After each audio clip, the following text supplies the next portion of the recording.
Welcome to the Mindset Architect Podcast, where it's all about creating the life you want, the business you want, and making a real difference. Join us in unlocking the code to true success. And now your host, Tony Caliendo, Master Coach with Rethink Coaching. Welcome to the Mindset Architect Podcast, episode number 40. I'm Tony Caliendo, Master Coach here at Rethink Coaching, and I'm truly excited to have you here with me today. I always say thank you for sharing your time with me because your time is your most valuable gift, and I really appreciate you taking some time with me today. It's another glorious weekend here in Santa Fe, and I have to keep saying that because when it gets to be cold again in the winter, I may not be saying that, but I just have to say what a glorious morning and day it's been able to go out for a hike, walk, run, experience some time outside. It's still so crisp in the mornings, and it is just the best time I get to spend with myself and my thoughts. And it allowed me to think about really more about what I wanted to talk to you about today. You know, I've been thinking about this for a week and I've been outlining it, but today on my run, I really hit struck a nerve with myself that this is really important for me to share this with you. So I'm going to share a big global concept with you. So stick with me, and then we're going to work through it through two different ways to deal with this. One's a really powerful model, but I want you to think about the concept that nothing has meaning.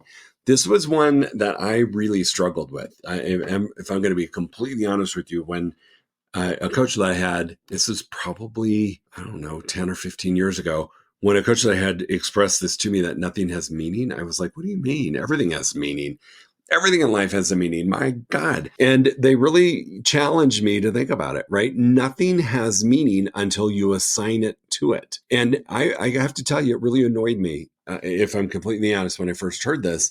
And then I got it. And I want you to get this concept because this will change how you respond to what your future looks like, how you're able to move forward quicker when you own that nothing has meaning until you assign it meaning. So we've talked about this probably on nearly every single podcast, is that our thoughts create all of our results, correct? And you've heard me say over and over and over, our thoughts sometimes have to be put into a story for our brain to be able to really understand and comprehend the thought that it is having. So we're great story making machines. We just are. We're great at making up stories. And what I know from the studies that I've done in the neurosciences is that when a thought is living in our unconscious mind or living in our brain, it is neither negative or positive. It's just simply a thought. But when we pull it out and we make it into a story, that is when we as humans want to make it good or bad, positive or negative. And so when you can release that and realize that it was just a thought, it's not good or bad, it's not positive or negative, it's just a thought that has no meaning, it will change how you move about in your business and life. So let me give you an example. Guys, this was probably back 2009 when this happened. And I was working with my coach. I can remember getting so spun up about someone that had made a commitment to join my firm. They were in. We went to breakfast. We went to lunch. We invited them to training programs. I took them to a happy hour. I did all kinds of things that they were really in. And then I would get a text message or a voicemail or an email that said, hey, I've changed my mind and I'm not coming. Okay. I used to get so bent and have such a big charger on it because I took it so personally. I'm like, what the flip do you mean you're not coming? I've invested all this time. You were a liar. You were making it up. You never had the intention of coming. You just wanted free meals, free training. That's where I went. Okay. Because I was giving the message meaning. And when my coach asked me in a particular situation, I got a text message. And this one I was really pissed off about. And this was somebody that I felt like I'd built a really trusted relationship with, that I could be their trusted advisor and have them move over to join my firm and do great things for them. I mean, I outlined their future. I outlined what was possible, got them to think differently, did all these great things. And they sent me a text saying, hey, we've changed our mind. We're not moving. We're going to stay where we are. Appreciate your time, but it's just not the right fit. Well, that text came through and it just flew all over me.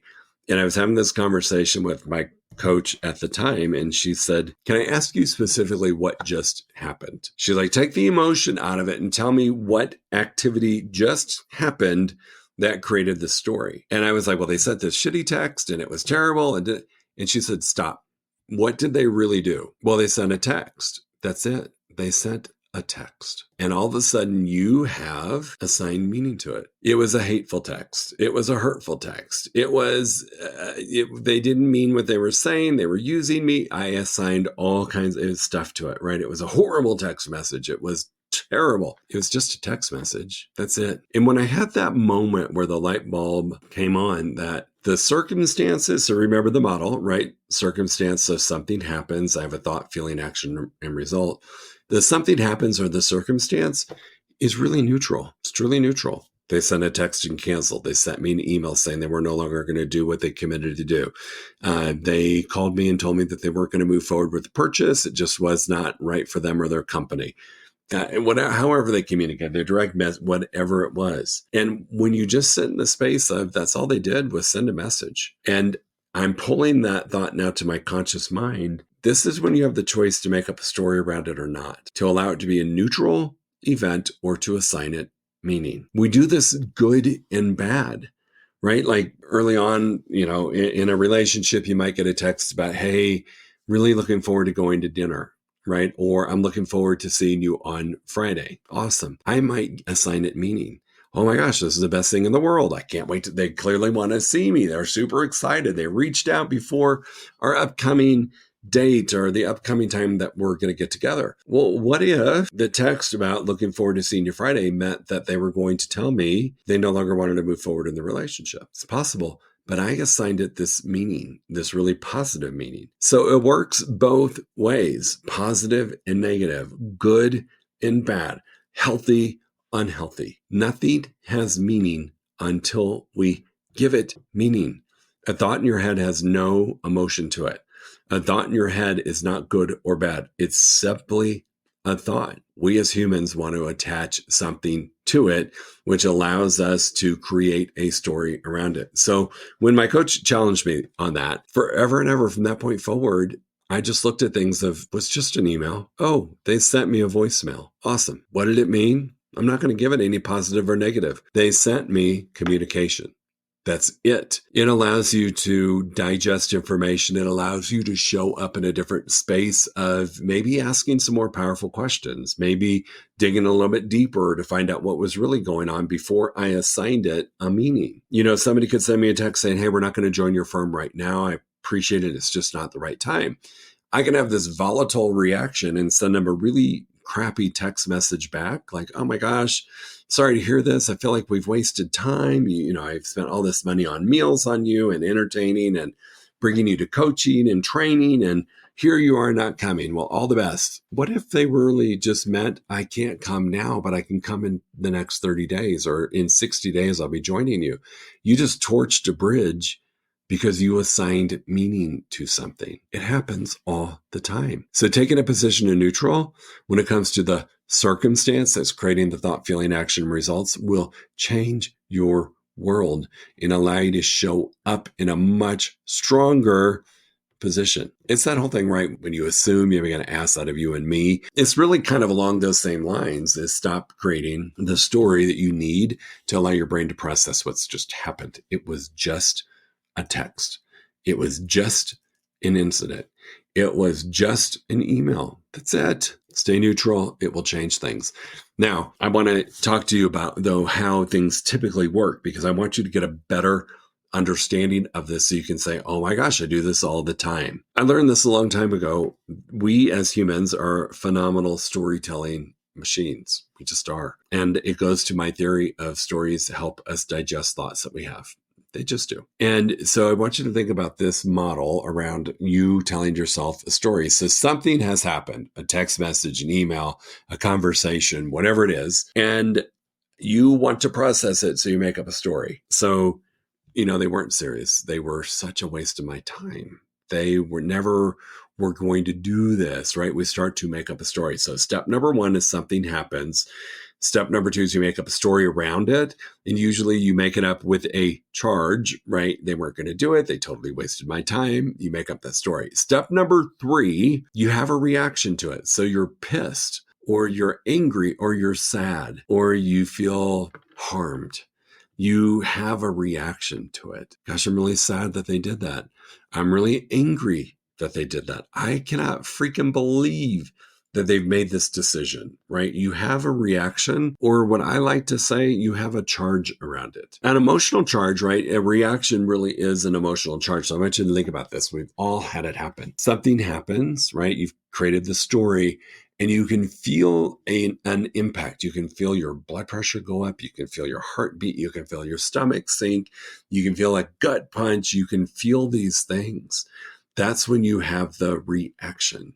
I'm angry, I'm sad, I'm hurt. Those are when you form a reaction. So something happens, you make up a story, and then you have a reaction. Then what you do next, step number 4, is you form judgment. Well, when I think about it, they're really not that good of a person anyway. I don't know if I really would have wanted them around me. You start to create a judgment around it. You know, they were total waste of time. They were total tire kickers. You start to have judgment. And then what we like to do in this situation is go out and search for other people that agree with you. So you're looking for evidence. So you might done this a million times. Something happens, made up a story, have a reaction. I form my own judgment. And then I call some friends, peers, to get them to agree with me. You know, this just happened, and I'm so pissed, and they did this. Can you believe that? What do you think? Am I right or wrong? You're searching for evidence. If you find somebody that agrees with you, it's a glorious thing. If you find somebody who challenges you, you move on, and you go out and you search for evidence from other people. You're going to dismiss that because right now you're searching for a story. You're searching for an opinion. You're searching for someone to support your judgment, your reaction, and your story. So you continue to search for evidence until you find it. Then once you find the evidence, you take it and you can predict your future. Well, my gosh, this happens to everybody. I talked to 3 of my peers in the industry, and the same thing happens to them when they deal with this type of person, or when they deal with this industry, or they deal with this. So therefore, every time this happens, this is going to be my future. And the final step in this, step 6, is you predict your future. And I say this because I mean it. You get what you go looking for. So if you're predicting your future, I promise you, you're going to find it. You're going to attract this type of person into your world over and over and over, because you've already placed your order with the prediction of your future. And when you place your order with the universe, you just get more of it. And so when you succumb to predicting the future, that is really what you have done. You have sealed your fate, and you will get more of exactly what just happened. So when you can neutralize the circumstance or the something that happened, you can break this whole cycle, and you can actually predict the future that you would like to have. I don't know about you, but that is such a better place to be. In this model, so I'm going to tell you this again, the 6 steps of this model is something happens, you create a story, right? Your brain wants to process the thought around the thing that just happened, the circumstance. You have a reaction. So you have a charge, an energy, an emotion around it, and then you form a judgment. So something happens, make up a story, have a reaction, form judgment. Step 5, you search for evidence. And step 6, you predict your future. And the searching for evidence thing is hysterical. I know we've all done it. You keep going to different people until finally somebody agrees with you. Finally, somebody says you're right. This happened to me as well.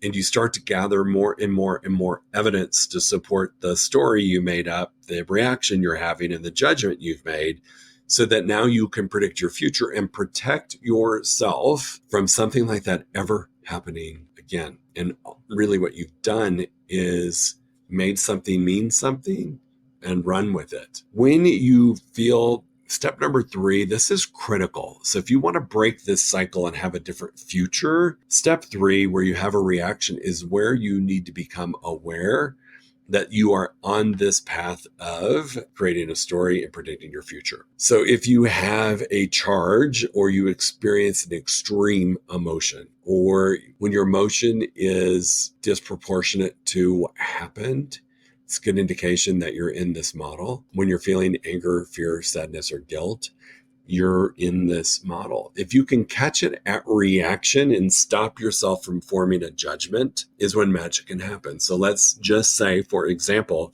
you got a crappy text from somebody, whether it was your personal life, somebody didn't want to see you anymore, whether it's a business proposition that they were on, all of a sudden they've decided not to do it. You got an email, you got a voicemail, whatever it is, delivering news that you weren't expecting. You made up the story and you start to have a charge or an emotional reaction around it. Stop it there. Goes back to what I was saying earlier. It's an email. That's it. It's a text. Take the reaction out of it. And then you can really process it at this point and you can change things. So when that happens, and let's say you're angry, take a moment and realize it was just a client sending an email. That's it. With a decision they made.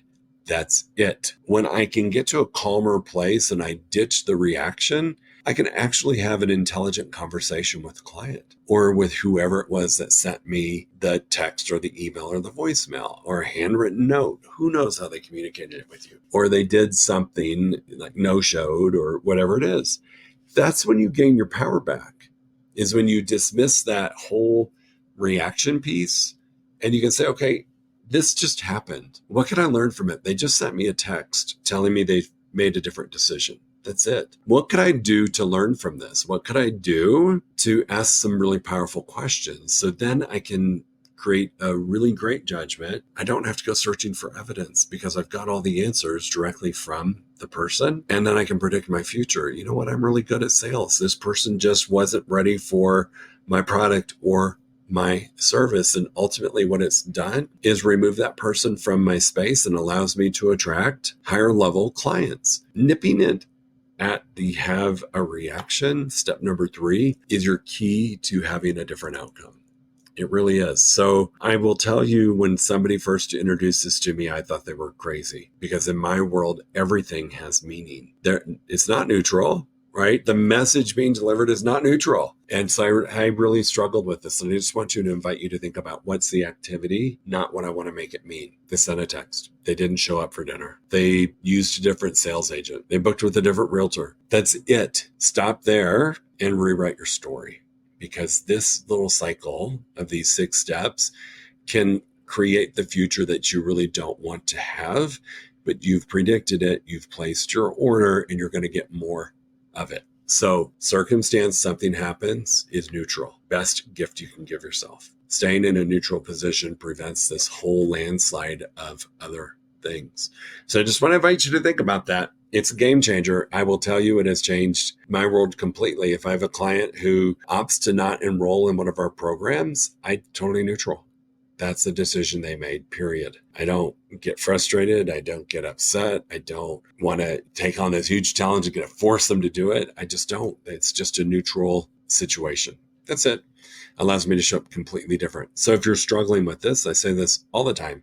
If anything that we shared in the podcast you struggle with, please reach out to me directly. I'm so happy to help you out. You can email me, tony@rethinkcoaching.com. I answer my own emails. So if you do that, I will personally get back to you, not my admin, not somebody else. It's me. You can direct message me on social. You can find me Instagram is probably the best, DMing, and it's Tony M like Michael Caliendo. That's my Instagram handle. Tony Caliendo is my Facebook page. You really can find me. Rethink Coaching is our business page on Facebook. You can find me pretty easily.